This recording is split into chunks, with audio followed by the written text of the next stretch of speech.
Hello friends, आपका बहुत बहुत स्वागत है रेयांश क्लासेस में। आज हम इस वीडियो में कंप्लीट शिक्षण विधि को डिस्कस करेंगे। भले ही आपका सब्जेक्ट सामाजिक हो, हिंदी हो, संस्कृत हो, कोई सा भी विषय हो, आपके लिए समान रूप से ये वीडियो उपयोगी होने वाला है।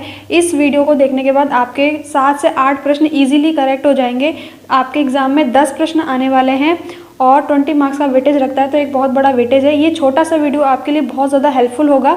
तो चलिए अपन वीडियो स्टार्ट करते हैं। सबसे पहले हम ये डिस्कस कर लेते हैं कि किस टॉपिक से क्या क्या कितने कितने प्रश्न आ सकते हैं। जैसे सबसे पहले शिक्षण विधि से आपके 2 प्रश्न बन सकते हैं।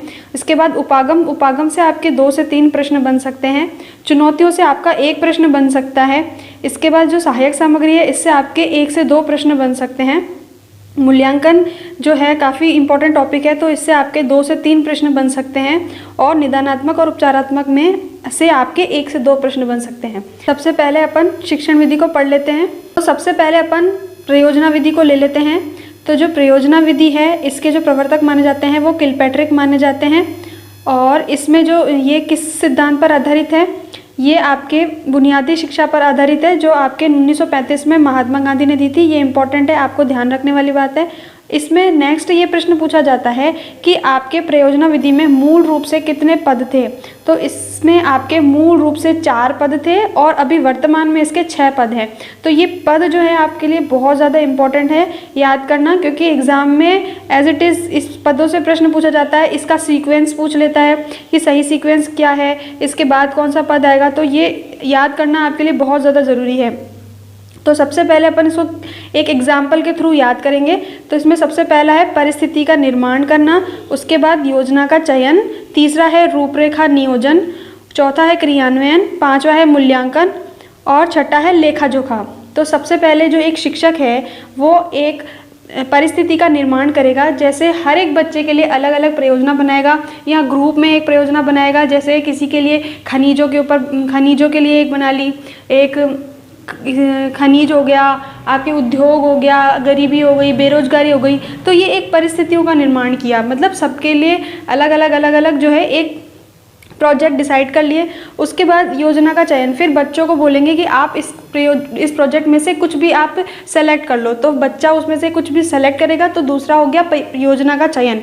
फिर तीसरा होगा रूपरेखा या नियोजन। फिर बच्चा जो जिस भी टॉपिक को, जिस भी प्रोजेक्ट को सेलेक्ट करता है, उसकी एक रूपरेखा बनाएगा, उसका एक प्लानिंग करेगा उसके बारे में।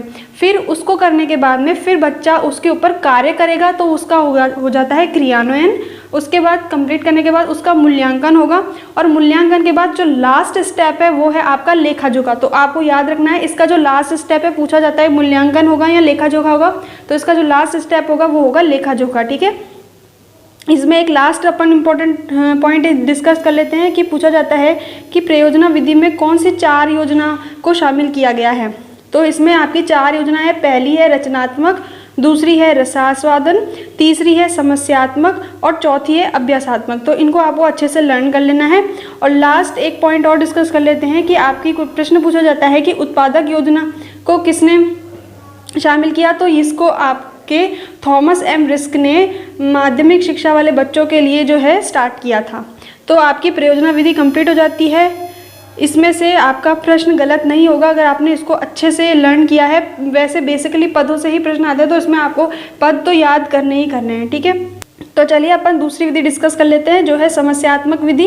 इसके जो आधुनिक प्रणेता माने जाते हैं वो डीवी माने जाते हैं और वैज्ञानिक जो माने जाते हैं वो किलपैट्रिक। तो इसके भी चरण आपको याद करने बहुत ज़्यादा ज़रूरी है।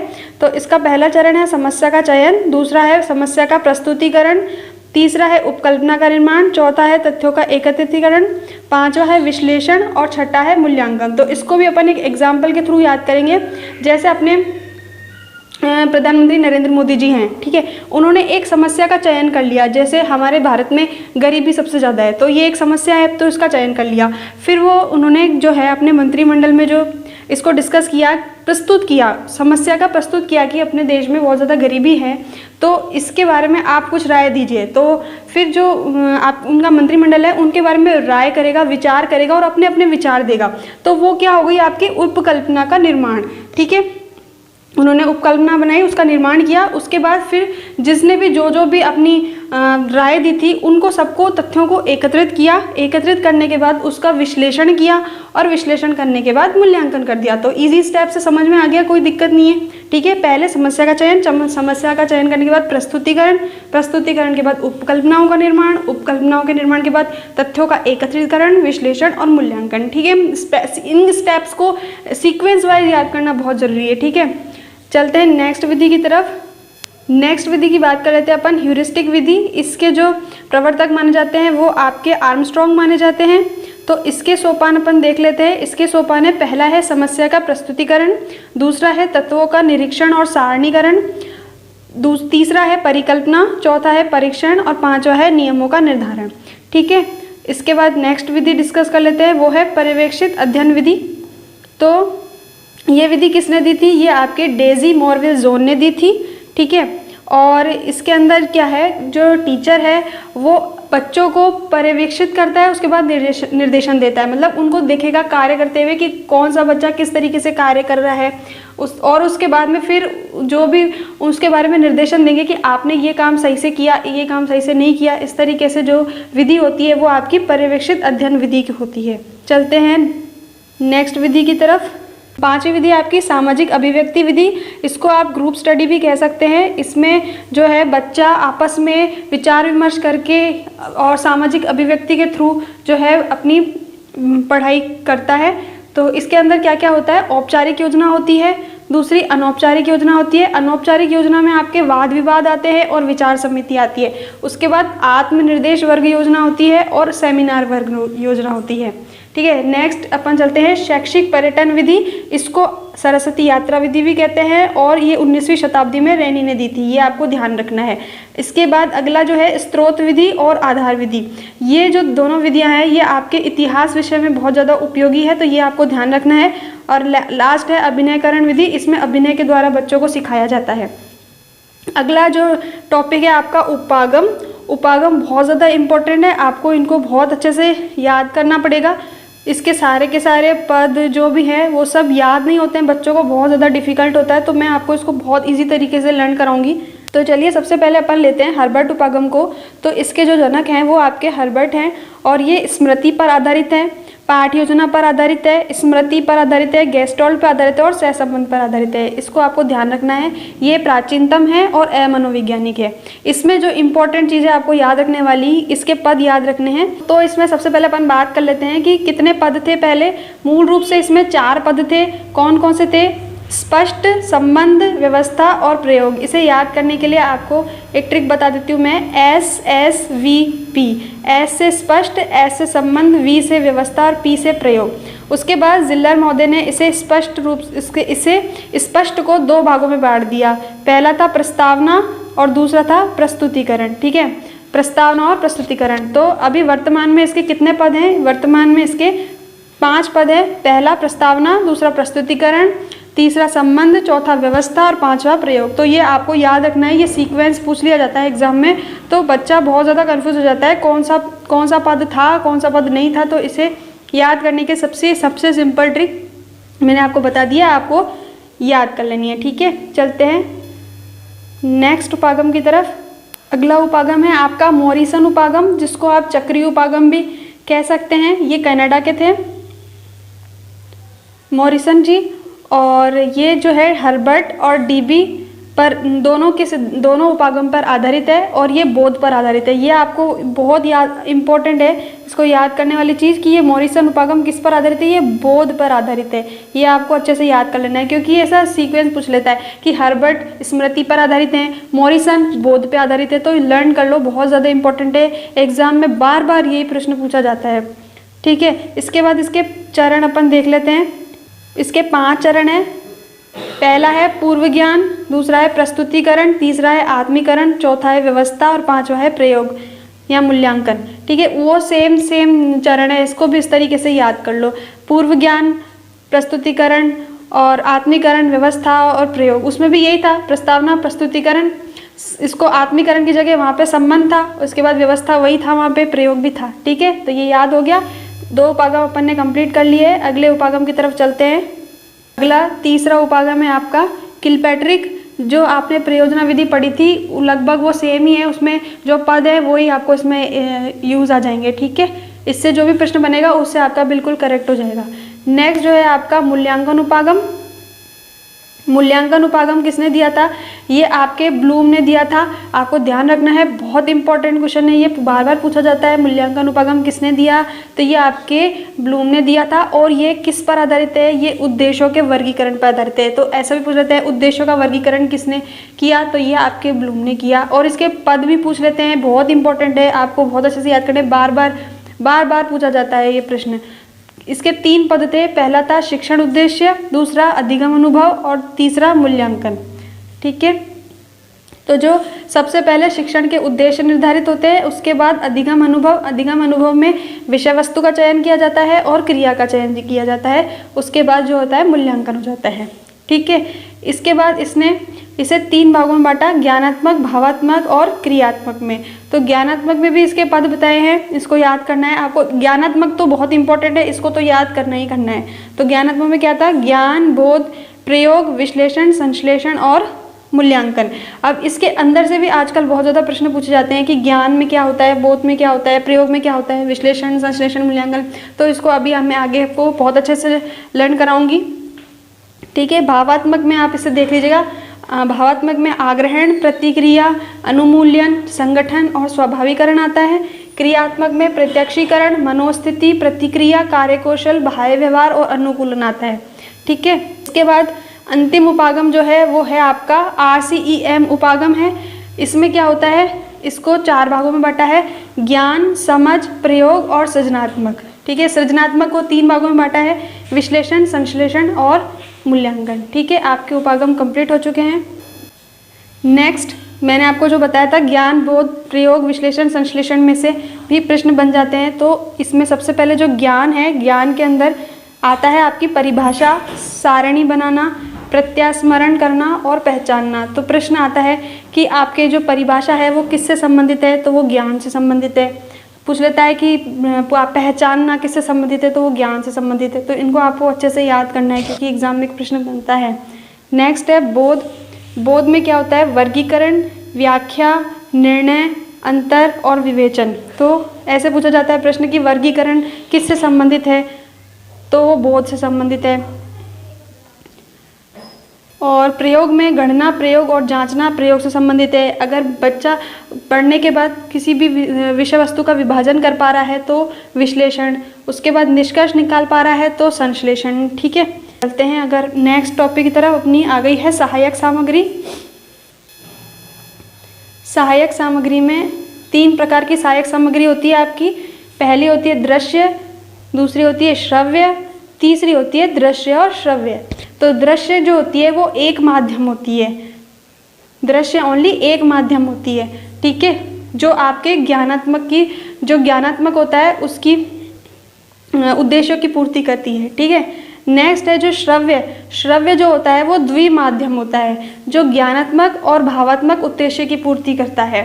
ठीक है, ये एग्जाम में प्रश्न बन सकता है। आपको ध्यान रखना है कि श्रव्य कौन सा माध्यम है? श्रव्य द्विमाध्यम है, जो ज्ञानात्मक और भावात्मक दोनों उद्देश्यों की पूर्ति करता है।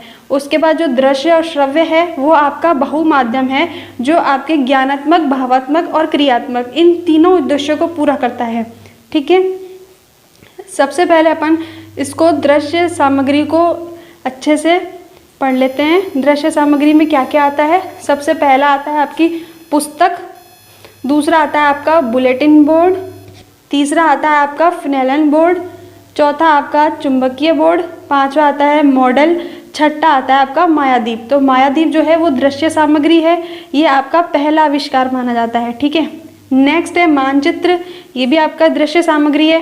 तो मानचित्र जो है अगर आकार बताता है, दिशा बताता है और दूरी बताते हैं। ठीक है, और इसमें ये पूछा जाता है कि परिवहन और उद्योग के मानचित्र कौन से मानचित्र हैं?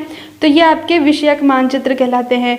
और वर्षा से संबंधित जो मानचित्र है वो आपके थीमेटिक मानचित्र कहलाते हैं। ये एग्जाम में आया हुआ प्रश्न है, आपको ध्यान रखना है। ठीक है, अगली सामग्री आपकी चार्ट। चार्ट कितने प्रकार के होते हैं? 5 प्रकार के होते हैं। पहला होता है आनुवांशिक चार्ट, दूसरा होता है धारावाहिक चार्ट, तीसरा होता है तालिका चार्ट, चौथा होता है वृक्ष आकृति चार्ट और पांचवा होता है आइसोटाइप चार्ट। ठीक है, तो अभी सेकंड ग्रेड में प्रश्न आया था आनुवांशिक चार्ट के बारे में।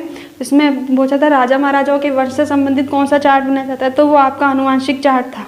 ठीक है, नेक्स्ट है एपिडास्कोप, बहुत ज़्यादा इंपॉर्टेंट है, ये आपको ध्यान रखना है कि ये एक इसमें जो है अपारदर्शी और पारदर्शी दोनों स्लाइड्स को आप प्रोजेक्ट कर सकते हो इस एपिडास्कोप में, तो ये बहुत इंपॉर्टेंट है। ठीक है, ये ध्यान रखना। उसके बाद 10वां जो सामग्री है फिल्म पट्टी प्रोजेक्टर। प्रश्न बार बार पूछा जाता है फिल्म पट्टी प्रोजेक्टर क्या है, ये दृश्य है, आपको ध्यान रखना है। बच्चा कंफ्यूज होता है कि फिल्म पट्टी है, इसका मतलब ये तो दृश्य श्रव्य होगा। नहीं, ये दृश्य श्रव्य नहीं है, ये आपका ओनली दृश्य है, इसमें आपको ओनली दृश्य दिखाई देते हैं बस। इसके बाद नेक्स्ट है शिरोपरि प्रोजेक्टर, ये बहुत इंपॉर्टेंट है, इसमें ध्यान रखने वाली बात यह है कि ये प्रकाश बिना भी कार्य करता है। ठीक है, नेक्स्ट है स्टीरियोस्कोप, वो है आपका, ये आपके ऐतिहासिक भवन को मूर्त रूप में कथन विधि में प्रयोग करता है। ठीक है, अगला है ग्लोब, ग्लोब जो है अनुपातिक क्षेत्र और आकार को बताता है। अगला है समय तालिका रेखा, ये आपकी स्थिति, दूरी, अवधि और संबंध को बताता है। अगला है आपका ग्राफ, ग्राफ की जो सामग्री है वो नागरिक शास्त्र जो है आपकी पॉलिटी में बहुत ज़्यादा उपयोगी होती है। ये 4 प्रकार की होती है, ग्राफ 4 प्रकार के होते हैं, रेखीय ग्राफ, चित्र ग्राफ, वृत्ताकार ग्राफ और स्तंभ ग्राफ। ठीक है, नेक्स्ट है रेयालिया, रेयालिया क्या होता है, ये एक संस्कृति विशेष के लोग जिसका निर्माण करते हैं, जैसे सिंधु घाटी सभ्यता में जो भी उपकरण मिले उसके थ्रू बच्चों को पढ़ाना, तो ये क्या हुआ रेयालिया। नेक्स्ट है डायरोमा, वो आपका त्रिविमीय दृश्य होता है जो काल विशेष या समाज विशेष से संबंधित होता है। अगला है वृत्तांत, जो सजीव वास्तविक के साथ जोड़ना। तो ये आपके दृश्य सामग्री कंप्लीट हो चुकी है। इसमें जो इंपॉर्टेंट आपको याद रखना है वो है एपिटास्कोप, शिरोपरि प्रोजेक्टर, स्टीरियोस्कोप, ये बहुत इंपॉर्टेंट है। नेक्स्ट अपन बात करते हैं श्रव्य सामग्री की तरफ, जिसमें पहला है रेडियो। रेडियो का आविष्कार मार्कोनी ने किया था, जिस पहला रेडियो स्टेशन आपका 1927 में मुंबई में खोला गया था और पहला स्कूल प्रसारण आपका 1937 कोलकाता में हुआ था।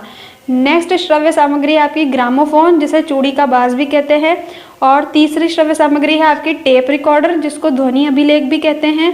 चौथा है लिंग्वाफोन, ये बहुत इंपॉर्टेंट है, इसको ध्यान रखना है। लिंग्वाफोन श्रव्य सामग्री है और इसे सीतावाद्य भी कहते हैं। इसके बाद जो प्रसारण सीमा को समाप्त करने वाला यंत्र है ट्रांजिस्टर, और समय सीमा समाप्त करने वाला यंत्र है आपका टेप रिकॉर्डर। अगला चलते हैं अपन दृश्य श्रव्य सामग्री की तरफ। दृश्य श्रव्य में सबसे पहले आपकी टीवी आती है। टीवी का आविष्कार आपके JL बेयर्ड ने किया था और सबसे पहले दूरदर्शन का प्रारंभ 1955 में हुआ था। दूसरा है वीडियो, तीसरा है कंप्यूटर, चौथा है चलचित्र। तो चलचित्र बहुत इंपॉर्टेंट है, ये बार बार पूछा जाता है। चलचित्र दृश्य श्रव्य, चलने वाले चित्र। ठीक है, तो ये आपके दृश्य श्रव्य होते हैं। इसका जो प्रमुख स्थान है, प्राप्त करने का स्थान है केंद्रीय फिल्म पुस्तकालय। और लास्ट है एटलस, एटलस जो भूगोल शिक्षण में उपयोगी होती है। अगला चलते हैं अब अनुदेशात्मक सामग्री। अनुदेशात्मक सामग्री में बच्चा स्वयं करके सीखता है, कंप्यूटर के थ्रू सीख लिया, ऑनलाइन सीख लिया, तो ये आपकी अनुदेशात्मक सामग्री में आता है। तो इसमें सबसे पहला है टेलनेट, इसमें एक कंप्यूटर से दूसरे कंप्यूटर में सूचना भेजी जाती है। यूजनेट में आपके एक कंप्यूटर में एक से अधिक कंप्यूटर में भेजा जाता है, वो आपके यूजनेट होती है। उसके बाद पुशनेट, पुशनेट में संदेश इलेक्ट्रॉनिक बोर्ड पर भेजे जाते हैं। और चैटनेट, और पांचवा है टेलीकॉन्फ्रेंसिंग, जिसको दूर संवाद प्रणाली भी कहते हैं। नेक्स्ट है आपका एडगर डेल का सिद्धांत। इसमें ये पूछा जाता है कि बच्चा सबसे ज़्यादा प्रभावी तरीके से किससे सीखता है। तो इसमें सबसे पहले जो है बच्चा सबसे ज़्यादा प्रभावी तरीके से प्रत्यक्ष अनुभव के द्वारा सीख सकता है।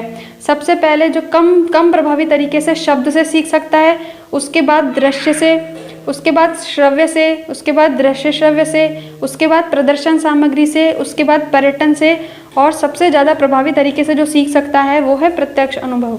नेक्स्ट टॉपिक अपन पढ़ लेते हैं मूल्यांकन के बारे में। मूल्यांकन क्या होता है? मूल्यांकन मूल्यों का अंकन करना। ठीक है, इसका अर्थ होता है निर्णय देना। इसमें एक मूल्यांकन होता है, एक मापन होता है। मापन के अंदर परिमाणात्मक मतलब बच्चे का जो है अंकों का निर्धारण किया जाता है, वो आपके मापन में आता है, और मूल्यांकन में ओवरऑल आपका निर्णय दिया जाता है वो आपके मूल्यांकन में आता है। तो मूल्यांकन की जो प्रविधियाँ होती है वो दो होती है। पहली होती है परिमाणात्मक विधि, दूसरी होती है गुणात्मक विधि। तो परिमाणात्मक जो विधि होती है वो आपके 3 प्रकार की होती है। पहला है मौखिक, दूसरा है लिखित, तीसरा है प्रायोगिक। तो मौखिक में आपके मौखिक रूप से बच्चे का मूल्यांकन किया जाता है, लिखित में लिखित रूप से, तीसरा है प्रायोगिक यानी प्रैक्टिकल के रूप में। तो इसमें जो लिखित है उसके 4 रूप होते हैं, जिसमें पहला है वस्तुनिष्ठ मूल्यांकन, दूसरा है अति लघुत्तरात्मक, तीसरा है लघुत्तरात्मक और चौथा है निबंधात्मक। ये जो 4 तरीके के प्रश्न बनाए जाते हैं लिखित में, इसमें वस्तुनिष्ठ को 2 भागों में बांटा है। पहला है प्रत्याभिज्ञान और दूसरा है प्रत्यास्मरण। तो प्रत्याभिज्ञान में कौन कौन से प्रश्न होते हैं? प्रत्याभिज्ञान में आपके बहुविकल्पात्मक प्रश्न आते हैं, तो और दूसरा सत्य असत्य वाले प्रश्न आते हैं, तीसरा समानता वाले प्रश्न आते हैं और चौथा वर्गीकरण वाले प्रश्न आते हैं। तो प्रश्न पूछ सकता है कि आपके बहुविकल्पात्मक प्रश्न किस में आते हैं, तो वो आपके प्रत्याभिज्ञान में आते हैं। और प्रश्न पूछ सकता है रिक्त स्थान वाले प्रश्न किस में आते हैं, तो वो आपके प्रत्यास्मरण में आते हैं। ठीक है, तो ये आपके हो गई परिमाणात्मक विधि। नेक्स्ट है आपकी गुणात्मक विधि। तो गुणात्मक विधि में सबसे पहला होता है आपका अभिलेख। तो अभिलेख कौन कौन से होते हैं? 3 प्रकार के अभिलेख होते हैं। पहला संचयी आलेख जिसको मार्कशीट कहते हैं, दूसरा घटनावृत्त जिसको एनेक्डोटल रिकॉर्ड कहते हैं, इसमें जो है अध्यापक पूरा कंप्लीट घटना का विवरण लिखता है, तीसरा है छात्रों की डायरी। तो ये जो अभिलेख होते हैं इससे जो है बच्चे का गुणात्मक मूल्यांकन होता है। दूसरा है जांच सूची, जांच सूची में तथ्य इकट्ठा करके जो है जांचा जाता है।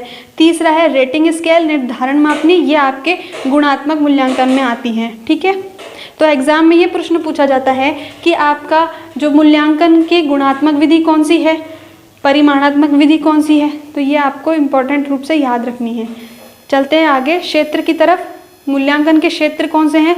मूल्यांकन के 2 क्षेत्र होते हैं। पहला होता है संज्ञानात्मक क्षेत्र, दूसरा होता है सह संज्ञानात्मक क्षेत्र। तो संज्ञानात्मक क्षेत्र में सीखने के लिए आकलन होता है और सह संज्ञानात्मक में सीखने का आकलन होता है। संज्ञानात्मक के जो रूप होते हैं वो आपके रचनात्मक, रूपात्मक, निर्माणात्मक और संरचनात्मक मूल्यांकन होता है, और संज्ञानात्मक में योगात्मक और सारांशात्मक मूल्यांकन आता है। तो ये ध्यान रखना है आपका। नेक्स्ट आता है आपका निदान और उपचार। निदान में कारणों का पता लगाया जाता है और उपचार में कमजोरी को दूर किया जाता है।